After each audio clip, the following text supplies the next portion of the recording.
Hey, what's up, guys? Welcome to BCTV. I am Bianca. And I'm Chioma. And today we are reviewing Put a Ring on It Season 3, Episode 3. Episode 3. We gotta start getting the names of the episodes. We do. We're gonna do better for y'all. So, guys, the episode starts off as usual with the couples at Dr. Nicole's house, office, whatever. Dr. Ponytail. Dr. Ponytail, as the streets call her. That ponytail be lasting, though. We'll give her that. And sometimes the ponytail, some days look better than others. Like, some days they be, like, really thin. But then some days I'm like, okay, like this scene, I'm like, okay, her ponytail, she's a cute woman, so. And I love that yellow color on her in I can't remember which scene she had it on, but she looks really pretty. So Shay, once again, you're listing all the reasons why you need to leave and you're still there. I'm not even going to spend much time on you right now because you're insecure and that shows. You need to spend time with yourself. You're not built for this process. The show is actually kind of silly. Chioma had pointed out when we were talking on the phone a few days ago. The premise of the show is just silly in general. But somebody who's jealous like you're definitely not built for this. And then also, you are not even this process, you're not built for this relationship with Alfonso. I don't think any woman who respects herself is built for this kind of relationship. Like, he doesn't take you seriously.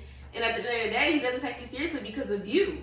Like, you do all that talking and all that loud mouthing, and at the end of the day, he knows, like, she ain't going nowhere. You're not going nowhere, and actually, I'll get to that later. And I think Alfonso, see, so I don't know, like, when I'm saying the kind of woman she is, like, I guess, like, because she's like an IG personality.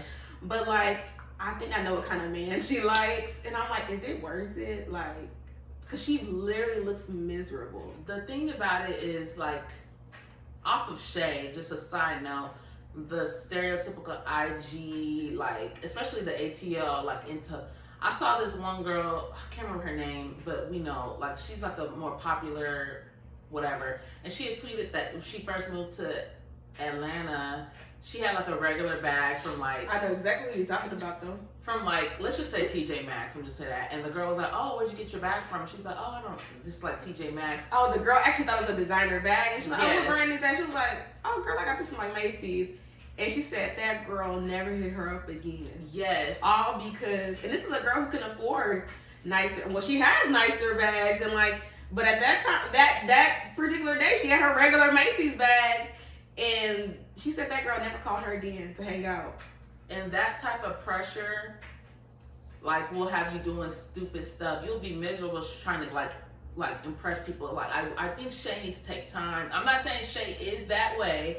I'm just saying it kind of come off that way sometimes. And she should probably take time to think, like, what does Shay want? Not what does Shay need to portray, but what does Shay want? Because a lot of what you want, you probably can give yourself. Like, you don't need Alfonso for this. And everything she's listing that she wants in a relationship, is the opposite of what he's been doing. Exactly. So it doesn't really make sense, but okay.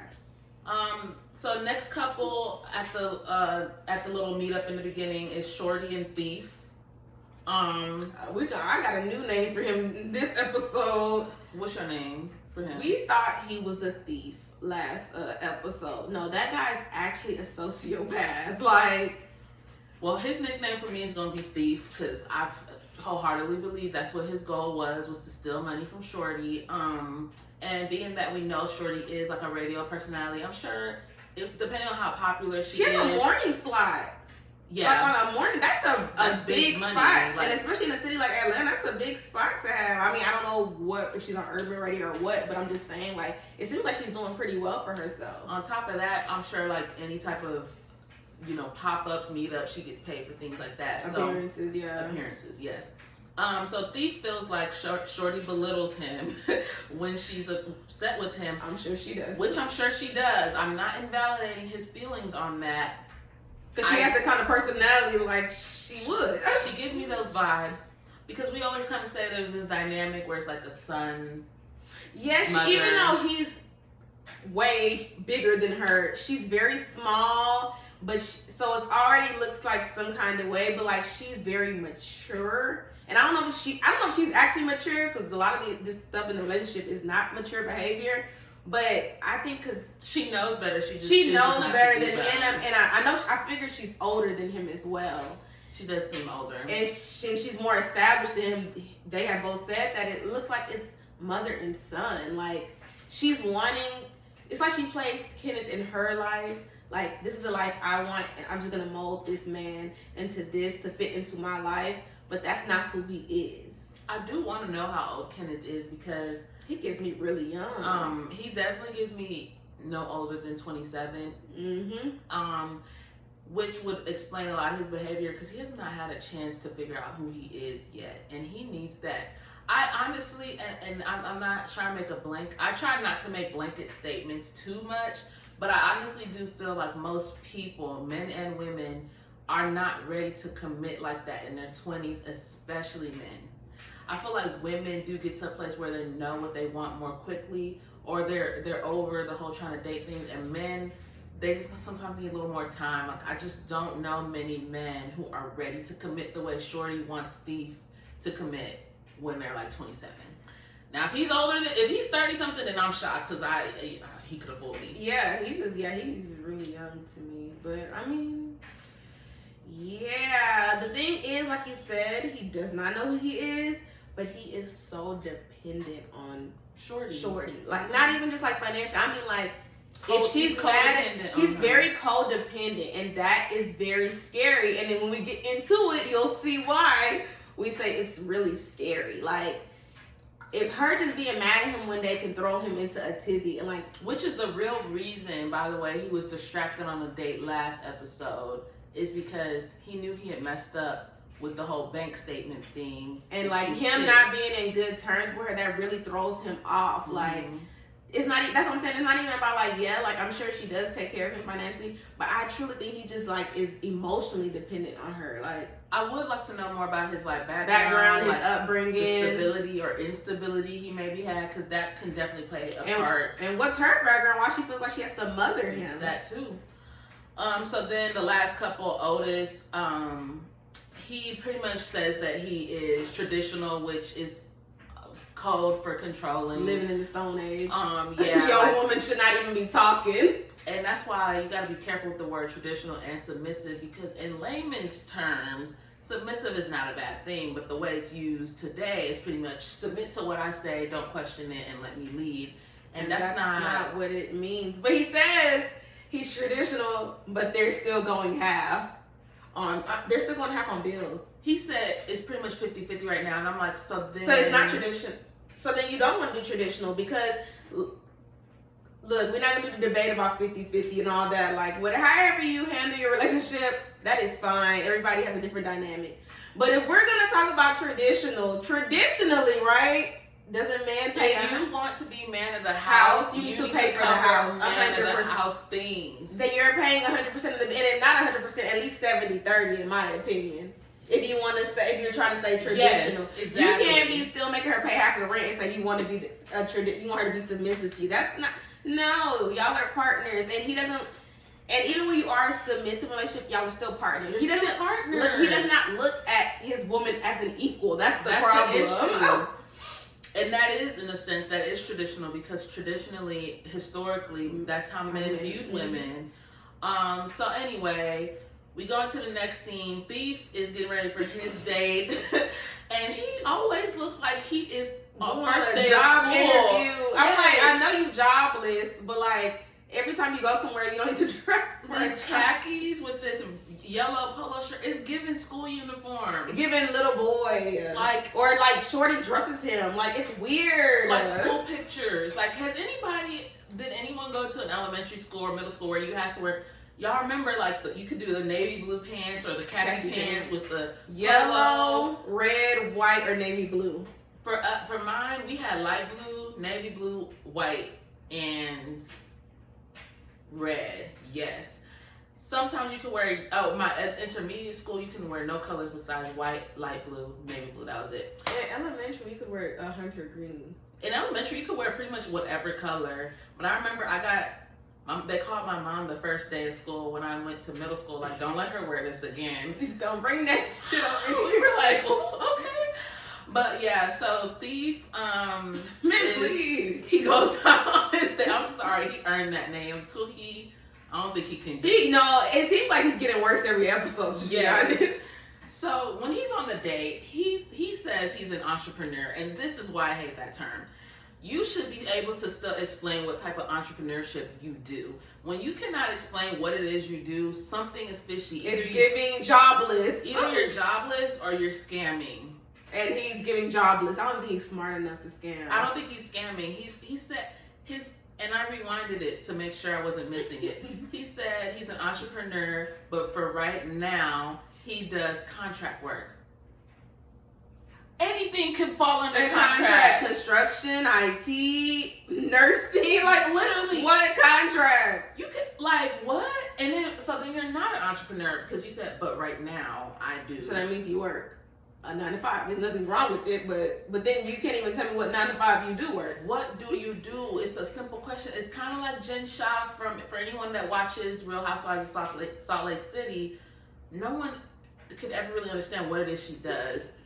And we found out she was scamming. That's why she's in the predicament she's in now. Like, once you can't explain what it is you do, it's like something's up.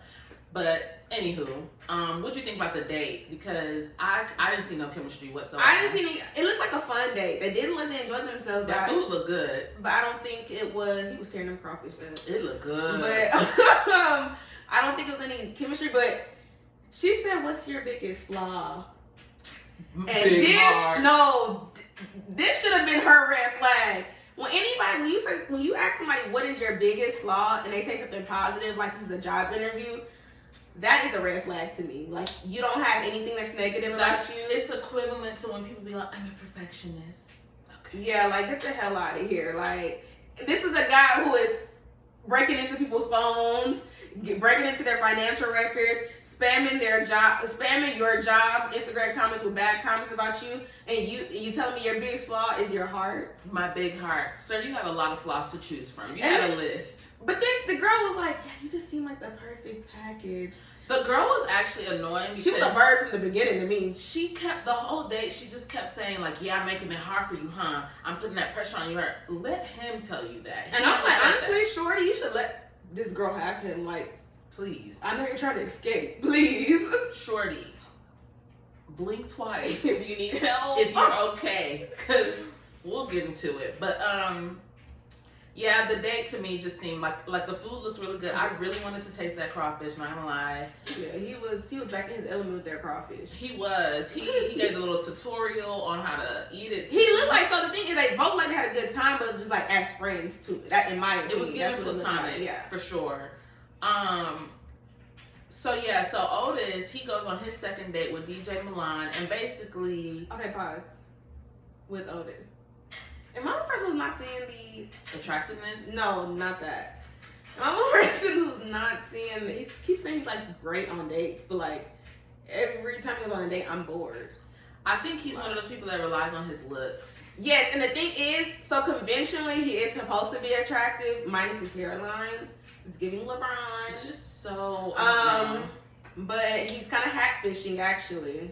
Low key, yeah. But he is conventionally attractive person, but he's such a horrible person. I don't see the attractiveness anymore. It's hard for me to see it now. Yeah. It's kind of equivalent to how I feel with Martell. I forgot Martell was good looking until last episode where he went to black, and I was like, oh, he looks really good here, but I can't stand him. That I kind of forgot. Or like Giselle from Potomac. Well, now she's still, Lately she's still not that. Yeah, at first I would be like, you forget how pretty somebody is just because when they're like Kenya.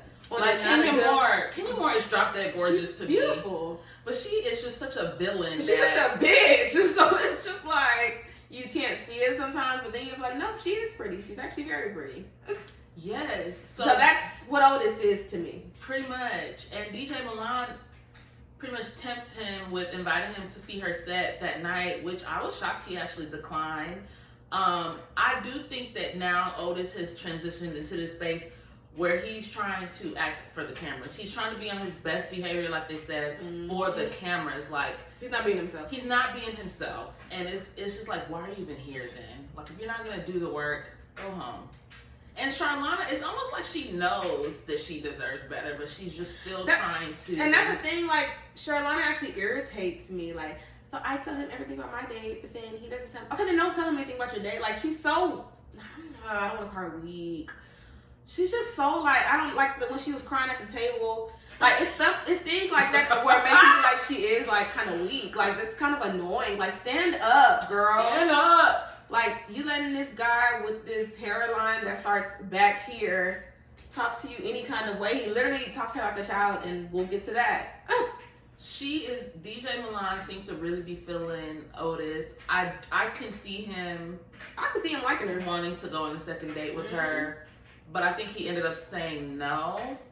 I don't remember. Did they choose in this episode? They didn't choose if they're going on a second date yet. Oh, okay. It ended with him arguing with Dr. Nicole. Right. I could see him wanting to go on a second date with her. DJ Milan she was a cute girl. She's a her ponytail. Oh, was that 8 inches? Like, it was like a short. I don't know. Yeah. Oh, yeah. We'll just cute girl. Beautiful gowns. So finally, we get to the one-on-one. So earlier in the episode, Dr. Nicole's like, hey, everyone else is going to go on their second date except for Shay and Alfonso. Pretty much like, you guys got too much. Y'all need to get y'all shit together before I send y'all out with people again. To start infecting us. Yeah, because Shay acted an ass last episode. Embarrassed herself. So we get to the one-on-one, and finally, we see what Alfonso does. And lo and behold, he does manage Rick Ross, because everybody was like, he kind of gave Rick Ross vibes. Are you trying to be his doppelganger? Though that's weird. That made it even more weird. It was so strange, and I was like, okay, bingo. So he does. He works in that. He works in that field, like we were assuming. We just didn't know yet. Mm-hmm. And then he literally works with Rick Ross, and he's around beautiful women in how many different locations all the time. He has access to it. So I'm like, Shay, you're asking us this? Is he like, huh? And then like, no, this is the worst. I don't trust him, but I want to marry him. No, getting married actually says, I don't want to marry someone who doesn't take infidelity seriously. Meaning that there is infidelity. And he's not taking it seriously. And he doesn't take it seriously, and he hasn't taken it seriously for 3 years, so what's going to change? And this is the man you want to put a ring on it. I don't think people realize how they contradict themselves. Getting engaged. Look, I said getting engaged. It only magnifies whatever problems you already have. Things are not going to change for the better. If he's cheating while y'all are boyfriend girlfriend, he's not going to stop. Because when have you ever seen somebody say, "Oh, I'm married now, so I'm going to stop cheating"? That's not how that works.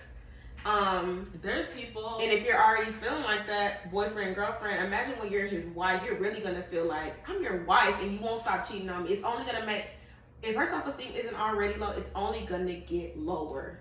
It's going to do a number on her. It's going to do a number, and it already is, and you can see that in her behavior. And all that, you doing all that stuff to your body, and then he's still cheating. At the end of the day, he's not saying she did it for him, but I'm just saying, like, she keeps up with her looks and all that stuff you doing, and he's still cheating. It doesn't matter. If you're just dating and ain't. And that's the reason. I'm not saying she got surgery or didn't get surgery. She does strike me as a naturally thick girl, but maybe she did. I think she got a lipo or something. That's my opinion. She probably did. I was just saying I don't think she's naturally slim. Oh yeah, no. But that's why when it comes to like surgery, and this is not about Shay, this is a general comment. You really have to be doing that for you because it does not matter. That's never going to keep a man. Now, if you're just doing it simply on some like, I'm trying to do that bottle girl life, yeah, go for it because that's going to get you like the tips and stuff you need. But if you're like, oh, whoever I'm with next, this is going to make them want to stay with me, it won't. It won't. If you're going to get your body done, always do it for yourself. It won't. Because that don't matter. Yeah, so in my notes, I literally have let him go. And she's not lying. It literally has like 13 O's. Like, let this man go. This whole scene, you continue. Every scene with you, Shay, you tell us a million reasons why you should leave. But you keep registering them as things we need to work on. No, there's no working on it. There's some things you just can't work on. And him not taking cheating seriously is one of those things. His ex is telling you he is the love of her life. And she's calling still? That's because he's still answering. Why is her number not blocked? And then you're telling Dr. Nicole this and he's like, oh, yeah, she said that she really cares about me or whatever. No, she said you are the The love, love of her life. He constantly downplays everything. Like, no, but then when he was like, I mean, we started off dating, and I was messing with other people, and she was fine. But now it's like, so I'm just like, yeah, I'm kind of the ball's back in her court, because it's like, so yeah, he kind of he's been showing you who he was. He started, and off you that thought way. it was okay until now you want to get taken more seriously. But how you met him, that's who he is. Like the same way we say men shouldn't try to change women, like that's who you met. Exactly. You need to accept it. You either accept him for who he is, or you move on to somebody who's going to give you more of what you want. But he's pretty much saying, this is who I am. I'm not really trying to change it. I am an advocate of not trying to change grown-ass people. Alfonso is not going to change his ways unless he actually wants to. It can't be because of you. And even if he changed because of you, it wouldn't last. It's not going to last because it's not what he really wanted to do. He's felt pressure. Exactly. The same way about this whole show. But why would you want to marry someone that you pretty much had to pressure to marry you? Yeah, and I always, people always say, well, you do kind of give an ultimatum. I'm like, no, there's one thing to have a talk with your spouse, like, when y'all are hitting that whatever mark for you, you're like, are we talking about getting serious, or we're going on how many years? Then being like, if you don't propose to me at the end of this experiment, we're done. Why would you want to be with somebody like that? And then the kind of problems y'all have. The fact that y'all even actually, yeah, I'm off of y'all. Done. Yeah. Yeah. So Otis pretty much avoids telling Charlie about the DJ Milan invite, and he's just being super like coy about everything that she's asking him, which makes him look more guilty. He could have just been like, it was a cool date. She asked me to come see her set tonight. I declined because I just didn't know if you would feel comfortable with that, but I was, enjoying the date. Just say that. Like, I don't get why I don't trust him, so I almost feel like he was being coy about it on purpose to mess with her head. No, that's Otis. That's exactly what Otis is doing. Otis he's an emotional abuser. And honestly, I would not be surprised if he starts hitting her and hits her with I hit you because you make me hit you. Because he is the biggest gaslighter, and that's the kind of stuff he says. I only treat you like a child because you act like a child. Mm-hmm. Or I have to treat you like this. Or you punish her by not cooking for her. And like, you might be like, oh, that's not a big deal, like he didn't cook for her, like blah, blah. No, but he's actually like the chef, so I guess he does majority of the cooking at home. Mm-hmm. So that is a fucking big deal when you're saying I'll eat but you won't eat because you made me mad. It's a big deal. It's a form of punishment. So she's getting ready she's already ready for her date. She's just waiting around. Her date comes around. His name's Brent. He says he's 30. He looks much older. But I really did like him. I did like him, yes. He seemed very sure of him. He seems like the type of man Otis thinks he is. Mm-hmm. I liked his answer about the submissive as well. Even though, you just mean somebody's their representative, I did like that answer. And I think she actually liked him. I think she liked him, and I think she kind of realized, like, this is what I want. Yeah, there's better. And she's like, I never dated a politician. Like, she was a little excited about it. I feel like if she knows it's good for her, let this experiment be the thing she needs to push her away from Otis. I don't care who you even end up with. Just get away from Otis. Get away from him. Before he starts beating you. And I feel like Thief is already beating Shorty. That's just... She actually looks like she beats him up. That's the weirdest part. They probably have they tussle. They mutually tussle. Yes. So she seemed like she enjoyed her date. Then we go to Shorty and Hollywood's date.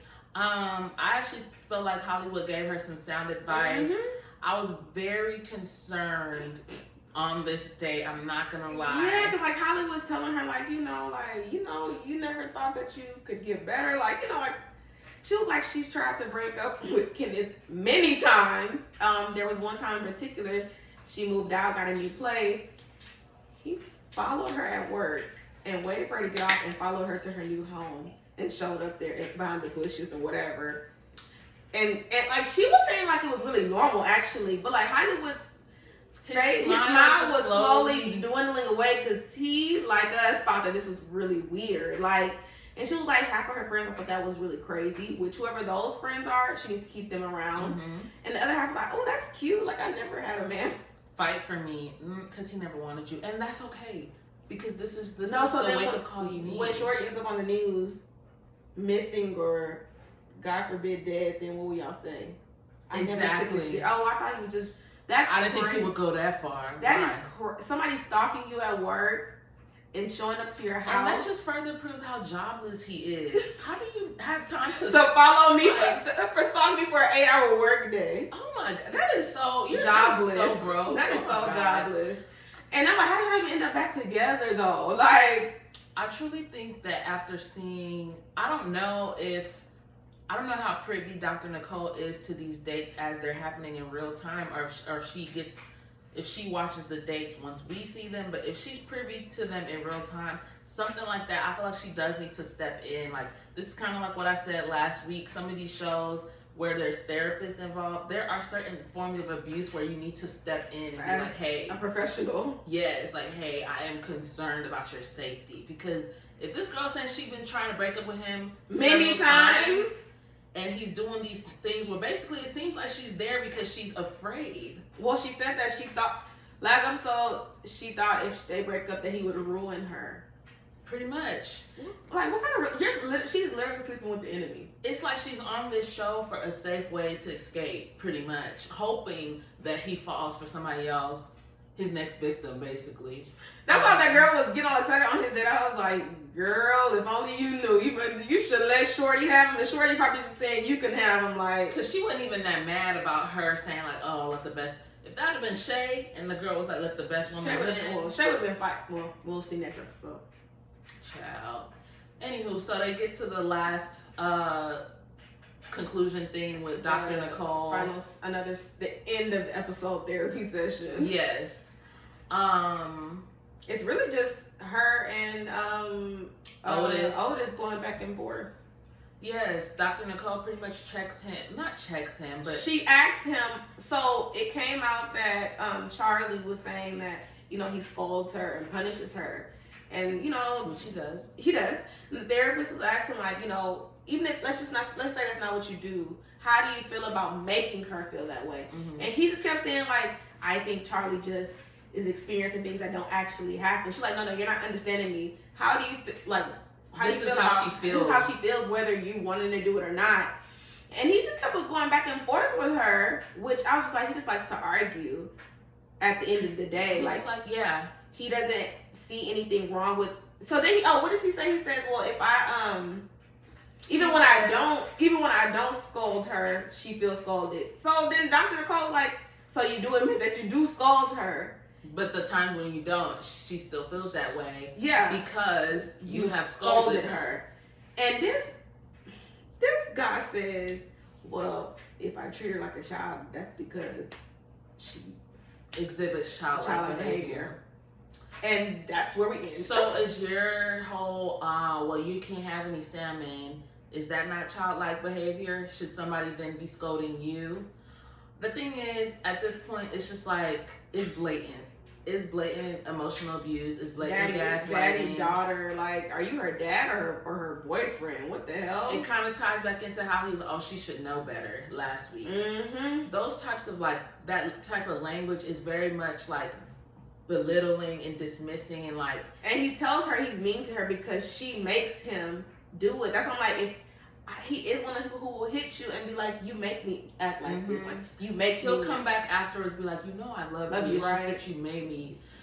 Why do you do this to make me mad? Like, I don't know. I don't like, even though Kenneth is actually showing us that he's a psychopath already, but something about Otis is scarier. It's scarier to me, actually, because Kenneth's still kind of like dumb. Like, I don't know. He's more like, yeah, sometimes a little too like silly. And too childlike. That's the thing. I think he's just so immature. So even his stalking and stuff, like, I mean, it's crazy, but, like, I truly think that he's just, like, immature. Like, he just be on that, like, young dumb stuff. But Otis is old enough. He's very aware that he is manipulative. He knows. And I don't know. That's very scary. So, yeah.